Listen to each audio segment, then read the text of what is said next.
Hey, welcome to Recovery 180 podcast. And I am here with none other than Pastor Doug Frederick. And I'm not sure about that New York Yankees cap when there's all of us Blue Jays fans around, but I'm not sure if that's going to help my ratings or drop the ratings. What do you think? Well, they can make comments online if they want. They Yeah, can there you they can go. trash me. They can trash me for it. There you The go. real issue is I've got family that live in New York City, so Oh, well, there's a there you go. connection Yeah, there. that's right. You It's got an to, emotional connection, Glenn. yeah. We'll give you that one. We'll give you that one. Yeah, So, thanks for that. yeah, start off by telling us a little bit about yourself, where you grew up, and how you ended up out here in Langley, British Columbia. Great. Yeah, so my name's Doug, and I have pastored churches in Alberta and BC for past 36 years. I've been in BC now for this is the start of my 12th year, Hmm. and married to Shelley. Two grandkids, one coming on the way, a daughter and son. They both, one lived in Calgary, one lives here in the Lower Mainland.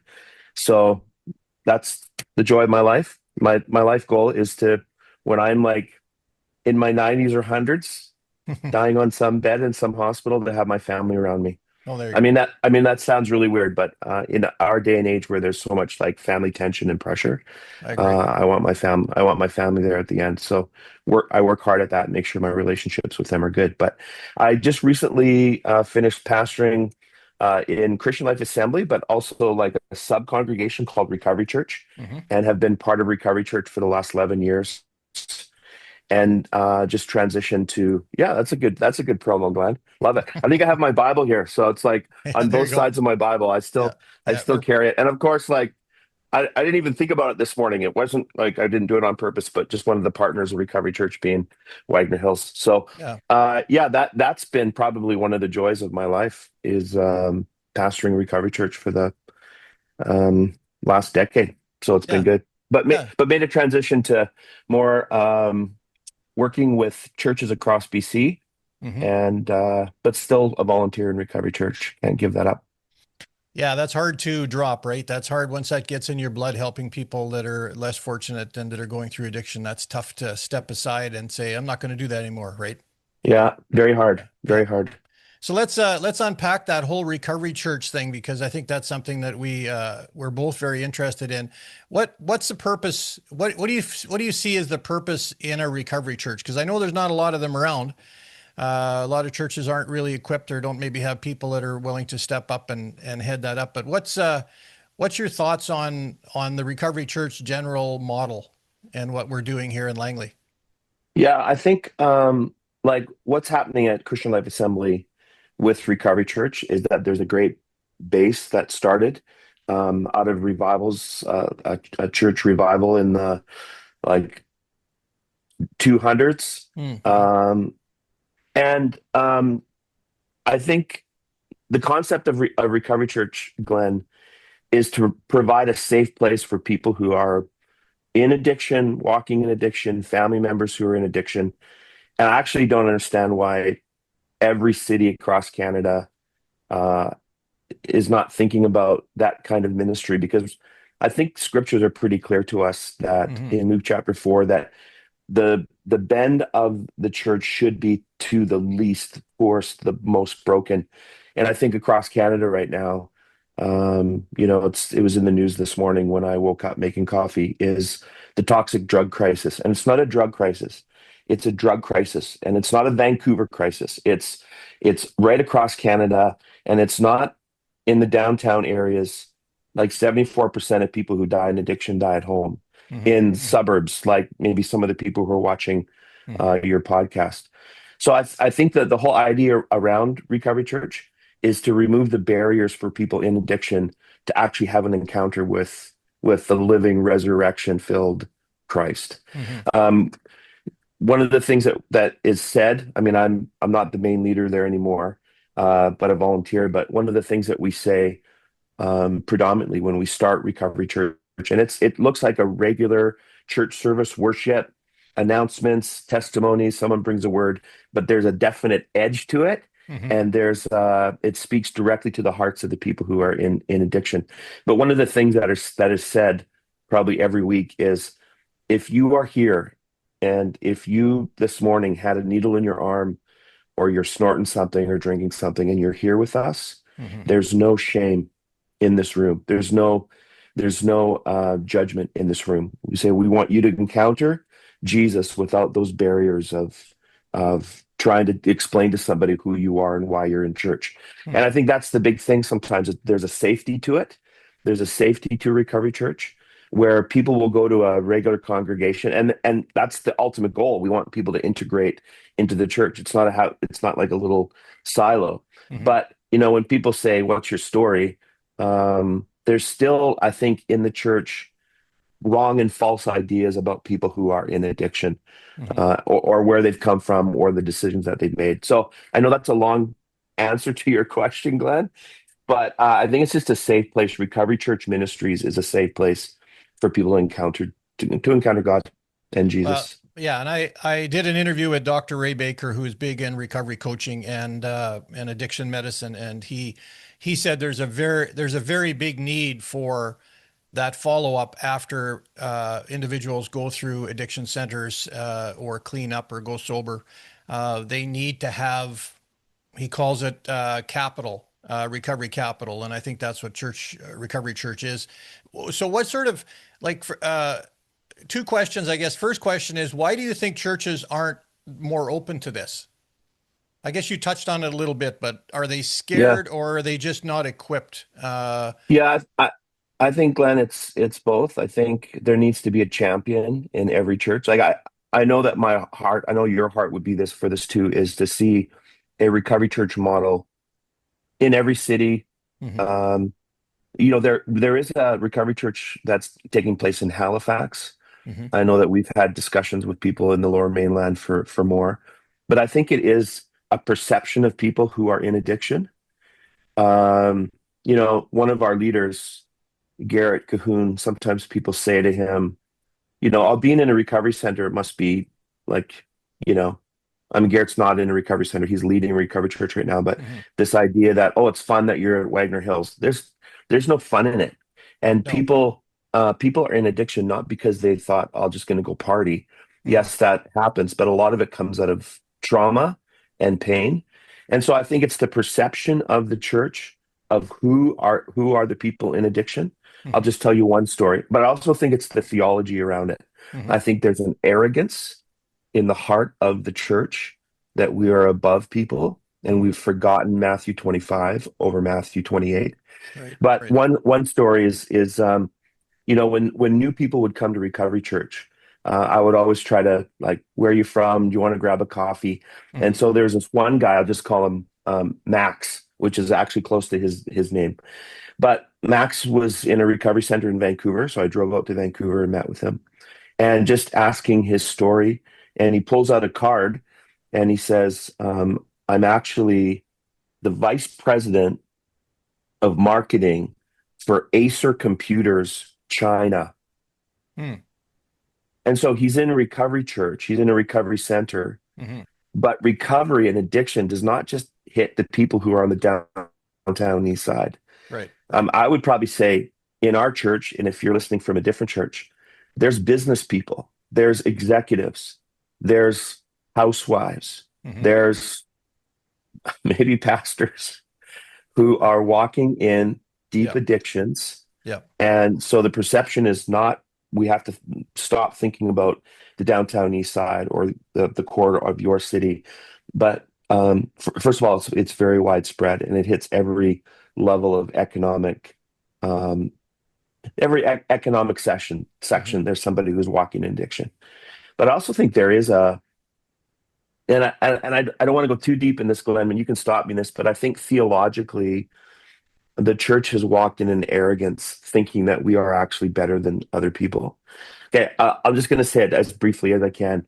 In the early church, even in the first and second century, right up to Martin Luther, there was this idea, and this fits, so trust me, it's going to go somewhere. There is this idea that the church has superseded Israel. Just stay with me for a second.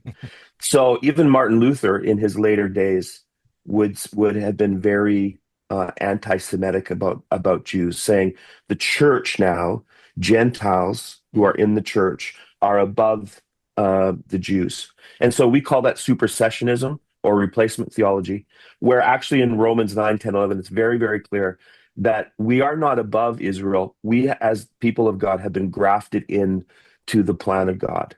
It's like, you're a boyfriend or a girlfriend and you come to the parents' house for the first time, you feel awkward, and all of a sudden you tell a joke and the parents laugh, and it's like, okay, I guess I'm at home here, or I Yeah. feel like I You're can in. be, You're in. you're Yeah. in. Yeah. That's kind of like Gentiles in the church with the plan of God. Romans 9, 10, 11 said we have been grafted in. And the reason why I say that, Glenn, is because here's what happens when we don't think we've been grafted in. Hmm. There's a hubris that comes, there's an arrogance that comes, but also we were on the margins. Like I was margin. Spiritually, I was on the margin. Glenn, you were on the margin. The Hmm. church as a whole has been on the margin. So when we think of people who are actually on the margins in our congregations, in our churches, Hmm. like it's our theology that should change our mind and our heart and our action with our hands, is to realize, you know, do not disdain people in addiction. Do not tisk at them. Do not roll your eyes at them, because you also theologically were on the margins. You were on the out and you were brought in. Hmm. And so I think that's where it starts. It starts with us realizing that, to take away the perception that it's some kind of like deviant behavior. That's who So people in addiction are. how do we do that? How do we educate people uh, in in the regular services in church or even just in general? But I mean, we're kind of discussing the church right now. How do we educate people to become part of this or supportive of this or more knowledgeable? Because I think a lot of people probably have put their head in the sand, and if they don't want to see it, they don't want to see that nastiness, because the addiction side of life is not easy, right? And so how do we Okay. educate these people or wake them up? Okay. Now something, maybe it's going to be maybe not liked by some of your viewers, but like don't listen to the politicians. Their rant about addiction. Hmm. Like, I'm conservative. I'm a conservative dude. But when Polyev started to go off about people in addiction and remove them, and like there's a perception that's built. So don't listen to the politicians. Don't listen to the pundits Hmm. who want to remove them. I mean, I had a Christian Glenn tell me one time that we should put people in addiction in steel containers and dump them into the ocean. I mean, that's how deep Wow. it goes. Yeah. But I think what needs to happen is you only get insight on a person's life when you're on site. Like you only understand who people are when you open up your crusty, darkened heart to people who are in addiction. So Hmm. for us, we have great opportunity in the Lower Mainland, Hmm. Wagner Hills, every Wednesday night, friends and family. You can go to a service and a lunch and a dinner with Wagner Hills people in addiction and start to introduce yourself to some of the people who are walking through it. And Hmm. you'll realize really quick that your thoughts and perceptions around people in addiction have probably been misguided, politically informed, or Hmm. just straight out wrong theologically. So Hmm. I think you know, just get involved. Like go to Wagner Hills, find a teen challenge. There's teen challenges right across Canada. If you go there and introduce yourself and say, "Could I come to a chapel service?" and start to meet some of these men and women, Hmm. you will not be able to walk away from people in addiction when you Hmm. when you get to know the individuals and Hmm. the pain that they're walking through. So I think it's get on site for insight, Hmm. and build relationship with people who are in really the largest fight of their life, Glenn, I would say. Well, and even locally with what we have going with Oh, the Recovery Church at Christian Life Assembly, I mean, people are more than welcome to come and visit and attend and worship with everybody else and hear some of the stories. The thing that I love especially is an open mic where people are allowed to come up for a couple of minutes and share what God's been doing in their life and the transformation in addiction. And I mean, like, it's powerful. And we hmm. don't hear those stories in big church. But I think I think that's a good start. I mean, that's a start for people. Come out and meet some of our people and sit in and realize that, We're not weird, you know? Hmm. And I think Hmm. that I wonder what your thoughts are, but I just think that if Jesus was to show up, which service would he go to? And I'm not saying I I don't think, want to get caught in I the middle think, on this, uh, so I but have I, no reservation. I actually told my pastor, your pastor, mhm, Derek Camry, that when Jesus shows up, like he's okay to go to the 9 o'clock and 11 at CLA in the morning, yeah, yeah, but he waits around for yeah, for six recovery church. o'clock. That's the service he wants to be at, Yeah, and I just believe that the yeah, broken, the hurting, those who are on the margins, that's who Jesus goes to. If you read the book of Luke, um, you'll notice that the only people that Jesus actually physically touched, Glenn, hmm were people who were hurting and broken. hmm hmm That's it. So I think it's part of his heartbeat. It's part of who Jesus is to show up. So yeah, I mean, it's not just Wagner Hills or Team Challenge. It's Recovery Church, 6 o'clock every Sunday night. Maybe you'll run into Glenn and I at the front door providing some security, could be, or Pastor Beard or somebody. But yeah. um, yeah, that's the place to start. Just come, So, hang out. so how You'll be how amazed. how about if we have people that are watching or listening, uh, and they're in a church and they want to get something like this started? What would you suggest would be the groundworks to get something like a recovery church started in their church? So again, you need a champion. You need someone who's like it's totally like in their blood to Hmm provide a place like Recovery Church or a Bible study. It takes that, and then it takes a team. Like I think the very best volunteer team in Canada by far is those who volunteer at Recovery Church because a lot of them have been in addiction. They're free. They understand what it is. They get it. Like they get it. They Yeah, understand it. yeah. They're full of mercy and grace. There's no judgment. There's no shame. So you need those people. hmm But then start small. Like don't and this has happened to us before. Don't come to Recovery Church because some Sunday nights we'll have all the chairs out. There'll be 225 chairs hmm that'll be there. The room will be full. Don't start a Recovery Church ministry by looking at like a Recovery Church and say, that's what I want. Don't look at the worship and the lights and the meat, food and the pizza and don't go, that's what I want. hmm Because if that's what you want, you don't understand that Recovery Church Langley started in 2007, even before that. And so that there's been almost 20 some years of it growing and changing and morphing. But start small. Start with a guitar, start with a Bible study, and let God grow it. Like don't, don't, don't be arrogant about it. Just let it grow naturally. hmm And that's exactly what happened with Recovery Church Langley, is that it started as a Bible study and then it outgrew that room and they went to a bigger room and they added worship and then they had an outreach. And so a champion and also start small. But hmm also if there's somebody watching this, if there's a leader that's watching this, Glenn, and they're interested in a Recovery Church model, the hmm Recovery Church um, congregation in CLA Langley, BC, they have a document that's called the Irreducible Minimums of a Recovery Church Model, hmm where just they've put the very best steps that you can take to start something like that. But hmm start small and have a champion that will hmm fight for people in addiction, advocate for them. And so, how, sort of separate from that, then, what can we do individually as we rub shoulders with people on the street or at work or family members or whatever in educating people that it's okay to be around people that are going through addiction or recovery or even that are homeless. I mean, that's another ministry in Hmm. itself, and that's a Hmm. we're doing an extension of that from Recovery Church here is feeding the homeless. But how do we how do we do that one-on-one conversation with people to get them started, just to perk the Yeah, interest, maybe? there's nothing like a story, Glenn. Hmm There's nothing like a testimony. Like a friend of yours and mine, um, involved in gang culture. You know his story. I know hmm his story. Now a professional, you know, family, grandkids, leading a ministry at CLA. hmm Tell those stories to people. hmm Tell the stories of um, Jason, who's now the CEO of Wagner Hills. and he started out with blue hair and was a coke addict for 10 years, Hmm. transformed by the love of Jesus. Um, how the Helm started.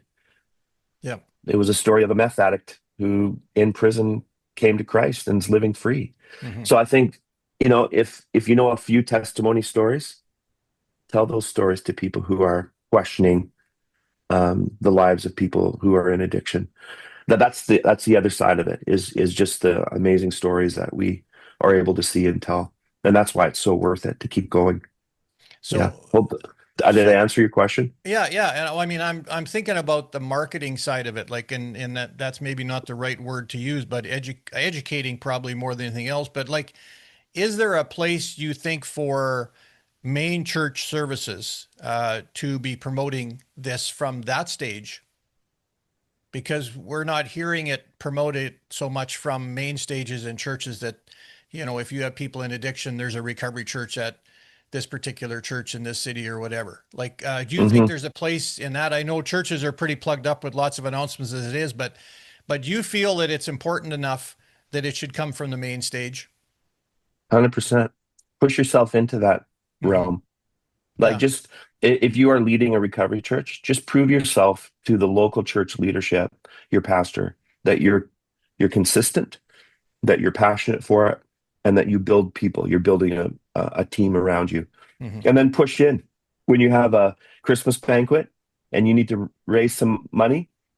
Just ask the lead pastor, can we Hmm. raise money for this? Can we raise $5,000? Hmm. So just humbly be just go into those circles and make it happen. And don't get discouraged when you hear a no. Keep going. Hmm. Hmm. Um, churches will say no, lead pastors will say no, but when you believe something with your whole heart, because you see the transformation of lives, yeah, keep pushing into that realm. Yeah, it Yeah. should be announced on a Yeah. Sunday morning. Yeah, 100%. I believe we have I believe we have very strong support in our church with Recovery Church, and I was really encouraged the other day, and I've probably driven by the sign many times, but the main sign in the parking lot actually has the main church and then another sign that says Recovery Church, and it's announcing that there is that second church there, and that's Recovery Church, which is a branch of the main church. So I thought that that was a really good stepping stone, a sign, a positive sign. And I think it all begins with us, right? And so Hmm. how do we this is a little bit of an aside, but how do we find people that we can bring in as volunteers? Because that's there's probably a lot of people that are interested, but they're a little nervous because maybe they haven't been around addiction or whatever, but they want to help out. How do we flush some of those people out that are out there that could be really good people to walk alongside of us and alongside of the people in addiction? Well, again, I think people in addiction, they don't have trust for leadership. For most of their lives, Glenn, the pen of their lives, as I call it, it's been taken away, and they're writing a script, and someone else has taken over their life. Hmm. So people in addiction don't trust. Yeah, I mean, it's just instilled with them, like, who are you and what do you want? So I think if there is a ministry in your local church to people in addiction, maybe it's even Celebrate Recovery, Hmm. then I think that the first steps for you would be just to go. No pressure to do anything, no pressure to lead something, no pressure to, hand out pizza, but just be present. Let them see you. May you understand that it's a safe place, that there's no threat to your life, there's no threat to anything really. And that would be the place to start for someone who wants to get involved is just show up and be present. Don't Hmm. try to lead something. We get a lot of calls from people, or we did get a lot of calls from people who are like, I just graduated from blah blah blah school. I have my doctorate in counseling. Yeah, Hmm. but have you ever hung around people who are in addiction? No, but I want to start up. Sorry, just Yeah. come and hang out. Yeah. Let Yeah. be seen. Be seen. That's the thing. Just let people see you, and people in addiction, those ministries will grab your heart very, very fast. Well, and the big branch of Recovery Church in Langley, British Columbia, is the outreach every second Saturday downtown Langley, which is really Yeah. growing, and that's huge. Like, can we just touch on that a little bit because that's a branch of Recovery Church? Like, what's you're involved in that too? Like, what's your thoughts and what's your experiences there? So every twice a month, the leadership team from Recovery Church, led by Garrett Cahoon. There's a team that meets at the church, prays, and then goes right to the downtown core of Langley. We have people that set up tents and a barbecue, and we partner with the local church right in the core of Langley, close to the one way.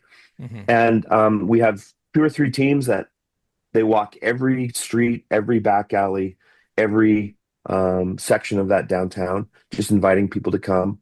And maybe 40, 50, 60 people will come for a hot chocolate or a coffee or a hot dog or a hamburger. And then our people are there just to engage with them on their turf. We don't imply anything to them. We don't impose anything on them.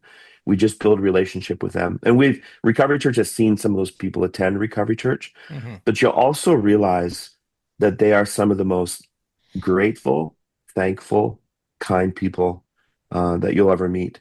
Because sometimes people think, well, the best community is in the church. Well, there's quite a community that is um, unseen in our cities. That would be Hmm. the homeless or those without housing and those in addiction. They take care of each other. So also come to that. Come to a an outreach that your church provides to your downtown core. Yeah, it's been amazing, Hmm. amazing steps for CLA and Recovery Church to do that. Well, and I think you made a good point there. They're very appreciative of any teams that come down and serve and minister and hang out with them. And the part I love is just sitting and hearing their stories and talking to them Hmm. and trying to encourage them. And it's sons and daughters, moms and dads, grandmas and grandpas, all ages out there. Hmm. Hmm. Some with addiction problems, some with mental problems, some that are just less fortunate, don't have the money, and unfortunately, people drive by them and look down at them and don't realize that they're connected to somebody's family, right? And Yeah, yeah. so I think part of what Recovery Church is trying to do is hopefully reach some of these people and help them get back on the road to recovery and to deal with some of the addiction or some of the mental health problems. And so it's great having it. It's great having a team. Like, what do you, as we got a few more minutes here, but Hmm. what would you say would be some really good next steps? I know that's probably a really open-ended question, but like things that maybe we could do more of, that might expand not only our recovery church locally, but even the recovery church in Canada and the United States, because this is, these podcasts go everywhere. So they may be a church in the United States is saying, "Hey, I like that model. I'd like to know more about that." But how do we get all that out there? What would be the next step? Hmm. Well, if you want to have some information about a good model that's working in our context of the Lower Mainland and Christian Life Assembly, you can go to clachurch.com, find Recovery Church in one of the drop downs, and there's a few emails that you can use there to contact the leadership of Recovery Church. And Sam or Garrett, maybe you're watching this later, but Sam or Garrett will send you a document if you want to start a recovery church model. But Mhm. there's other things too. Celebrate Recovery. I think it's celebraterecovery.com. If you want to start a Christian Bible study for people, um, there's lots of resources online. There's lots of places that you can give. Teen Challenge is well known. Wagner Hills is well known. Mhm. The Helm in Eastern Canada Mhm. um, is very well known. So email and respond, and those teams will help you find a way forward. Just the one thing again, start slow, but also I think the connection to accountability and the local church is really important when you start a ministry like that, Mhm. Mhm. because there's no doubt, and Glenn, you know this, that it also will take a toll on you if you do not have a group of people around you to encourage you and lift you up. Like somebody asked me the other day, I mean, just even this week, a friend of ours, and this is a friend of yours too, Glenn, Mhm. Mhm. lost a partner to addiction and now just lost a brother Mhm. to Mhm. addiction. Yeah. Yeah. And so for us in recovery ministry, I say there's a very thin veil from joy to sorrow because we've seen so many of our friends leave us. And so, those people need deep encouragement. also. So there's lots of avenues that you can take. Connect CLA, find somebody who's actually doing it. Go to Wagner Hills, encourage the team there.